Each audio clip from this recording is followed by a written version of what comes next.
ये एक recent report है, आप सबके लिए बहुत असेंशियल है।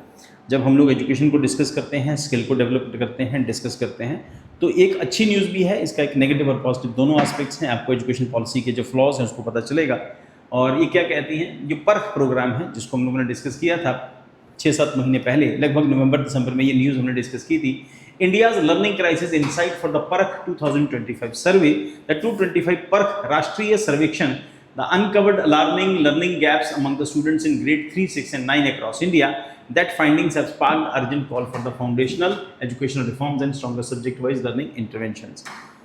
ये ऑब्जर्व किया गया कि इंडिया के अलग अलग हिस्सों के अंदर कहीं किसी हिस्से के अंदर या तो सोशल साइंस में स्टूडेंट वीक हैं, किसी हिस्से के अंदर मैथ्स में वीक हैं, किसी के अंदर मैथ और साइंस में वीक है, किसी में लैंग्वेज को लेके स्टूडेंट्स का प्रॉब्लम है। अब ग्रेड थे 3, 6 एंड 9, इन तीनों ग्रेड के ऊपर पर्ख में सर्वे किया गया और अलग अलग स्टेट्स के अंदर सर्वे के जो रिजल्ट थे वो अलग थे। किसी में जो 3rd स्टैंडर्ड तक है वहाँ पर पढ़ाई अच्छी नहीं है, किसी में 9th में पढ़ाई अच्छी है, किसी में तीनों में गड़बड़ है, किसी में ओवरऑल अल्टीमेटली एस्पेक्ट ये है कि ओवरऑल जो है इसको रिव्यू करने की ज़रूरत है। सोशल साइंसेज के अंदर जो जिन स्टूडेंट्स में कमांड कम है, जैसे कॉन्स्टिट्यूशन की बेसिक वैल्यूज़ हैं, जो हम लोग क्लास में भी डिस्कस करते हैं कि इंडिया की जनता के बहुत बड़े तबके को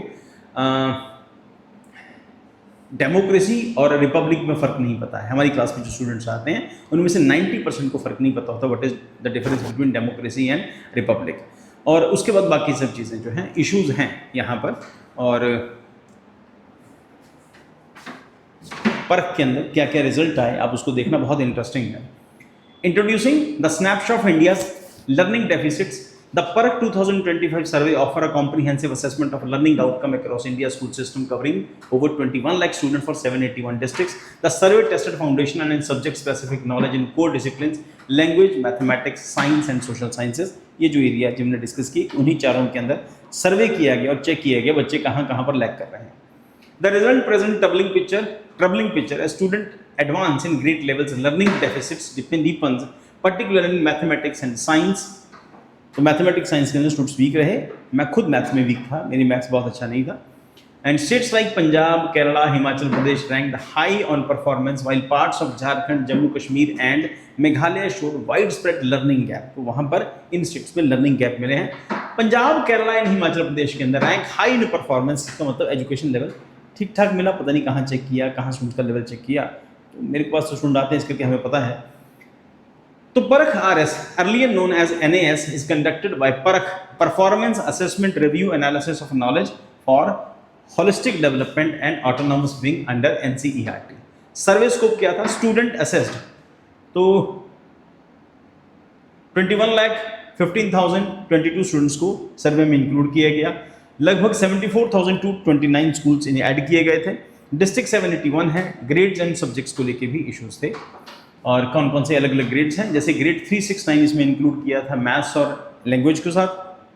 3 to 6 में एनवायरमेंटल स्टडीज़ इंक्लूड किया और ग्रेड साइंस के अंदर साइंस एंड सोशल स्टडीज़ में इंक्लूड किया। Additionally 2.7 lakh teachers and school leaders participation through contextual questionnaires. तो की फाइंडिंग्स क्या मिली, ग्रेड वाइज परफॉर्मेंस क्या था। ग्रेड 3 के हाईलाइट्स क्या हैं? Language 67% could use the guess meaning of new words. Language के अंदर 67% could use the guess meaning for new words, 60% were able to comprehend short stories in their own, 61% could read simple news or instructional content. Mathematics के अंदर 68% successfully classified objects using multiple attributes, only 50% could order numbers up to 99, 54% understood multiplication as repeated addition, and around 50% struggled with geometry and basic money concepts. तो ये issues रहे mathematics को लेके भी और language को लेके भी। ध्यान रखना बेटा, यहाँ पर नंबर जो 100% या 90% की रेशो में नहीं आ रहा, सब 60, 67, 60, 67 के आसपास। यहाँ पर 68 से 8 successful classified objects using multiple attributes. सो ग्रेड 6 के हाईलाइट्स क्या कहते हैं? Mathematics only 54% could apply place value correction. इसका मतलब 54% ने ठीक किया, इसका तो 46%, लगभग 50% मान के चलो। तो 50% प्रोफिशिएंट थे, 50% स्टूडेंट जो थे वो एबल नहीं थे। Just 29% grasps common fractions, 38 could solve word problem using basic operations. Environmental studies क्या कहती हैं? 44% could identify local environmental elements, 38 could make observations in predictions in nature, 56% understood how institutions like schools and markets functions, grade 9 highlights क्या कहते हैं? Social sciences. Only 45% understood basic constitutional and historical ideas, 54% could exact key points to new articles. Mathematics के अंदर just 31% understood number system, integers and fractions. Only 28% could perform basic percentage calculations. तो हमारे यहाँ पर ये कंडीशन है कि 31% maths को ठीक से समझते हैं, 28% जो है वो परसेंटेज और कैलकुलेशंस के अंदर स्टूडेंट जो परफेक्ट पाए गए, बाकी हर जगह के ऊपर फ्लॉज रहे। इसका मतलब मैथ सोशल साइंसेस जो है, मैथ सोशल साइंसेस और साइंस को लेके इश्यूज रहे हैं। Next, science 37% explain natural events like wind and air pressure. अब ये जो सेक्शन है थोड़ा सा कॉम्प्लिकेटेड सेक्शन होता है, इसके लिए टीचर का प्रोफेशन होना ज़रूरी होता है। हम लोग हमेशा डिस्कस करते हैं कि जब हम लोग स्कूल्स में जाते हैं और स्कूल के अंदर जो स्टूडेंट एमए करके आया है वो ज्योग्राफी पढ़ाएगा तो ऑब्वियसली ज्योग्राफी अच्छी नहीं पढ़ा पाएगा। पॉलिटिकल साइंस का टीचर जो है वो हिस्ट्री अच्छी नहीं पढ़ा सकता, ज्योग्राफी अच्छी नहीं पढ़ा सकता। ऑब्वियसली वही टीचर साइंस भी पढ़ा रहे होते हैं, केवल तो दिक्कत होती है। So 37% explain natural events like wind and pressure. Only one third could apply concepts of electric circuits. 34% could differentiate between living and non-living things. State-wise performance trends क्या कहते हैं? Top performing states Punjab, Himachal and Kerala. Grade 6 के अंदर Kerala, Punjab, Dadra, Nagar Haveli and Daman and Diu के अंदर grade 6 के अंदर जो परफॉर्मेंस ट्रेंड रहे तो अच्छा परफॉर्म किया पंजाब ने, और ग्रेड 9 के अंदर भी पंजाब, केरला, चंडीगढ़ ने ठीक ठाक परफॉर्म किया। तो पंजाब इसका मतलब तीनों लेवल के ऊपर ठीक ठाक परफॉर्म कर रहा था। तो टॉप परफॉर्मिंग डिस्ट्रिक्ट्स में ग्रेड 3 के लिए साहिबगंज झारखंड ने जो बहुत खराब परफॉर्म किया लो परफॉर्मिंग में, और रईसी और रजौरी जम्मू कश्मीर के जो डिस्ट्रिक्ट्स हैं वहाँ पर पढ़ाई का लेवल खराब मिला और ग्रेड 3 में। और ग्रेड 6 एंड 9 के अंदर multiple districts in Meghalaya, particularly north and south Garo hills के अंदर 6th और 9th की पढ़ाई बहुत अच्छी नहीं देखने को मिली। And interesting findings, केंद्रीय विद्यालय underperformed in grade 3 mathematics but topped in charts of 9 and language, indicating performance disparities even within the reputed institutions. तो इसका मतलब थर्ड क्लास की परफॉर्मेंस खराब थी केंद्रीय विद्यालय की, 6 और 9 की परफॉर्मेंस कंपैरेटिवली अच्छी थी। And policy implementation, bringing the learning divide, the Parakh RS results into underscore a widening learning crisis and student progress through the grades, particularly STEM subjects. तो स्टेम सब्जेक्ट का वो पता होगा। Next, what need to be done, strengthen foundation learning. सबसे important है हमारे school के बच्चों को बेसिक ठीक से समझाया जाए, बाकी वो कर लेंगे। जब बेसिक्स में गड़बड़ होगी तो आगे चल के भी गड़बड़ होगी।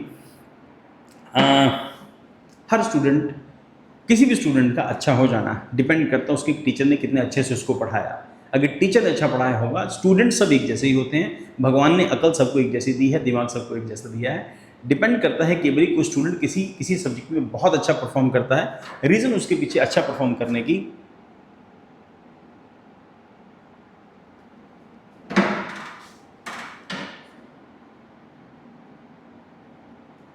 श्रेयंस रावत, आपने जो क्वेश्चन पूछा है, it is more than sufficient. मैं उस टाइम पर आपको देख नहीं सका।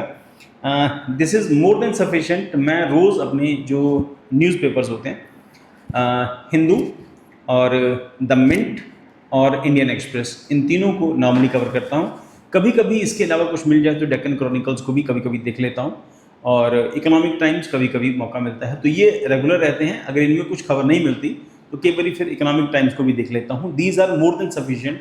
इसके बाहर यूपीएससी का करंट अफेयर नहीं आता। इस साल भी जो मैंने पेपर में कराया, जो भी हम लोगों ने करंट अफेयर पिछले साल डिस्कस किया था, वो सारा इस बार जो पेपर में जितने क्वेश्चन हम लोगों ने करंट अफेयर डिस्कस किए थे वो सारे आए थे। So next conclusion, 2025 Parakh RS survey, subverting picture of India's educational challenges without immediate corrective actions today. Learning gaps may evolve into tomorrow. Skill and employment crisis. The findings serve not mere statistics but national wake-up call to act swiftly, equitably, and efficiently in this transforming school education. So it is more than sufficient. उसके बाद